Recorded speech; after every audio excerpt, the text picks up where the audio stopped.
ये सीट का प्रदर्शन नहीं है। सीट के लिए तो अगल अलग से वार्ता होगी। आप उस राष्ट्रीय अध्यक्ष हैं, आप बहुत कन्नी काटते हैं। आप बताइए कितनी कम से कम कितनी सीटों पर पार्टी लड़े? इसका कोई पैमाना नहीं है। हम लोग अभी जो इस समागम से बात करते हैं तो कोई सीट का कोई थी नहीं है। बाद में जब वार्ता होगी, चर्चा होगी तो सबको सम्मानजनक सीट लीड मिल। करके तो आपने 20 सीट मांगा है। नमस्कार, सिटी पोस्ट में आपका स्वागत है। मैं हूं श्रीकांत प्रत्युष। मेरे साथ हम पार्टी के राष्ट्रीय अध्यक्ष हैं संतोष सुमन जी, जो बिहार सरकार के मंत्री भी हैं। आज इनका शक्ति परीक्षण है पटना के गांधी मैदान में। तो लालू जी यादव ने भी वही अपना शक्ति परीक्षण किया था, जेपी ने वही ताकत दिखाई थी। अब जीतन राम मांझी जी दिखाने जा रहे हैं ताकत। देखिए, कोई शक्ति प्रदर्शन नहीं है, एक जागरूकता अभियान है। हम जिन लोगों को बुला रहे हैं आज भी वो अवेयर नहीं है, सजग नहीं है अपने अधिकारों के प्रति। राजनीतिक चेतना की कुछ कमी है और राजनीतिक भागीदारी कम है। तो हम लोग चाहते हैं कि जिनके लिए हम लोग ने पार्टी बनाया है वो लोग आए यहाँ पर, जुटें, एक दूसरे से मिलें और जो भी नेताओं का भाषण हो उससे लाभ उठाएं और अपनी राजनीतिक भागीदारी सुनिश्चित करें कि एकजुट हों। तो एकजुटता का एक परिचय है। और ख़ास करके सब गरीब आ रहे हैं। गरीब में जाहिर सी बात है कि दलितों की संख्या ज़्यादा होती है। तो हमने दलित समागम कहा, कोई जात पात की बात नहीं कि सब एक आकर के संगम में आओ और अपने अधिकारों के लिए एकजुट का परिचय दीजिए। एनडीए के प्रति लामबद्ध होइए, क्योंकि सरकार, जो केंद्र सरकार है, बिहार सरकार है, सब मिल के आपका हम लोग भला करेंगे। तो एक एकजुटता का परिचय है, जागरूकता का एक परिचय है, बाकी कोई शक्ति प्रदर्शन नहीं है। चुनाव के ठीक पहले हो रहा है तो शक्ति प्रदर्शन के रूप में ही देखा जा रहा है। और मांझी जी तो 20 सीट मांग भी रहे हैं। देखिए, चुनाव एक प्रक्रिया है और जाहिर सी बात है कि चुनाव में अगर हम अपने लोगों को बुला रहे हैं और वो जागरूक होंगे और हर जगह सजग हो जाएंगे तो निश्चित तौर पर एनडीए को ही लाभ होगा। तो हम तो एनडीए के फोरम में हैं। एनडीए को ज़्यादा से ज़्यादा कितना कैसे हम मदद कर सकते हैं, हर सीटों पर 243 सीट पर कैसे हमारे कार्यकर्ता सैनिक के रूप में खड़े रहें, डटे रहें और लोगों के बहकावे में नहीं आए। इसलिए हम लोग अपने लोगों को चुनाव से पहले बुलाए हैं कि कोई कुछ भी करे, विपक्षी पार्टी कितना भी बरगलाने का काम करेगी, तुमको हम मुख्यमंत्री बना देंगे या प्रदेश अध्यक्ष बना देंगे, उनके बहकावे में नहीं आना है। एनडीए ही आपका काम कर सकता है, हम पार्टी ही आपका भला कर सकता है। हम लोग एकजुट होकर के एकजुटता का परिचय दीजिए, आने वाला समय आपका भला। कितनी सीटें मिलेंगी? ये सीट का प्रदर्शन नहीं है। सीट के लिए तो अगल अलग से वार्ता होगी। उस राष्ट्रीय अध्यक्ष हैं, आप बहुत कन्नी काटते हैं। आप बताइए कितनी कम से कम कितनी सीटों पर पार्टी लड़े? इसका कोई पैमाना नहीं है।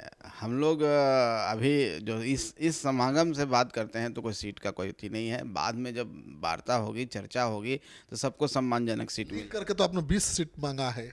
ये कौन बता दिया आपको? हमने खबर है। किसी को हम लोग लिख के नहीं दिए हैं, कुछ नहीं दिए हैं। चिराग पासवान से कम तो आपका नहीं ना जनाधार है। मुसहर भुइयां जोड़ दीजिए तो ज्यादा हो जाए।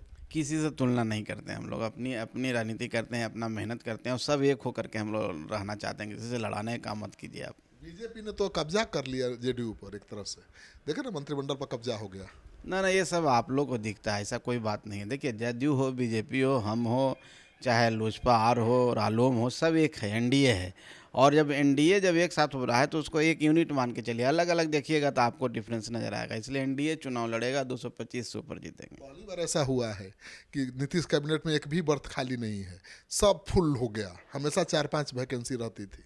अब देखिए, तो मुख्यमंत्री जी का विशेषाधिकार है, उस पर टिप्पणी हम नहीं कर सकते हैं। मजबूरी है कि विशेषाधिकार है ये बर्थ भरना। कोई मजबूरी नहीं है, उनका विशेषाधिकार है। और जब गठबंधन की राजनीति होती है तो पार्टियां अपने तरीके से काम करती है। माननीय मुख्यमंत्री जी ने सोचा कि जदयू का रिप्रेजेंटेशन उनके हिसाब से फुल है, तो भारतीय जनता पार्टी ने बात रखी, हो गया। उसमें कहीं पर कोई मंत्रिमंडल विस्तार का फायदा मिलेगा चुनाव में? निश्चित तौर पर मिलता है कि नए लोग आएंगे, नए कैलेबर के साथ आएंगे, नई ऊर्जा आएगी। और मान लीजिए कि विभाग मिलेगा तो नए तरीके से काम करेंगे। और जातीय समीकरण को भी साधने का काम किया गया है। बिहार के हर क्षेत्र को रिप्रेजेंटेशन मिल गया, हर तरह से हुआ है। तो ये तो चुनाव में फायदा। तेजस्वी यादव सवाल उठा रहे हैं कि जातीय जनगणना हमने करा दी, जातियों की संख्या के आधार पर कैबिनेट में बर्थ मिलना चाहिए। यहाँ तो स्वर्ण की संख्या ज़्यादा है, राजपूत भूमिहार ब्राह्मणे भर गए सब। अब तेजस्वी यादव जी तो हमेशा गलतफहमी में रहते हैं कि जातीय गणना उन्होंने कराई। मुख्यमंत्री जी को तो क्रेडिट देते नहीं है। पता नहीं किस संवैधानिक बात वो करते हैं और कैसा उनकी समझ है, उस पर तो मैं तुलना नहीं करूंगा। लेकिन वो सही बोलते हैं। लालू जी के राज में, जंगल राज में 65-70 विधायक हुआ करते थे, सब पद पर वही रहते थे, तो वही चाहते हैं कि वही राज आ जाए, हम ही सब रहें। ऐसा नहीं होता है। सबको मेरिट के आधार पर होता है, सब चीज़ को देख के होता है, और एनडीए ये सब सारे लोगों को साधने का काम करती है। अगर उनके समाज की बात करें तो हमारे माननीय अध्यक्ष हैं विधानसभा के, एक बड़े पद पर सुशोभित हैं, संवैधानिक दायरा सबसे ऊपर है उनका। तो हम लोग सबको लेके चलने का काम किए हैं, चाहे दलित हो, मुस्लिम हो, किसी समाज के कोई भी लोग हो, सबको साधने का काम किया, सबको साथ लेने का काम किए हैं। क्षेत्र वाइज भी हम लोगों ने सब किया है, तो कहीं पर कोई दिक्कत नहीं है। अब तेजस्वी यादव जी तो अभी सपने में घूम रहे हैं, बहुरंगी सपनों में हैं। कभी वो घोषणा करते चल रहे हैं कि हम ये देंगे, फिर कह रहे हैं कि हम ही ने जातीय जनगणना कराया, कहते हैं हम ही नौकरी दिए। तब वो जो बेकरी नादान है उसको कितना समझाइएगा, वो नादानी में उनको जीने दीजिए, सपनों में जीने दीजिए।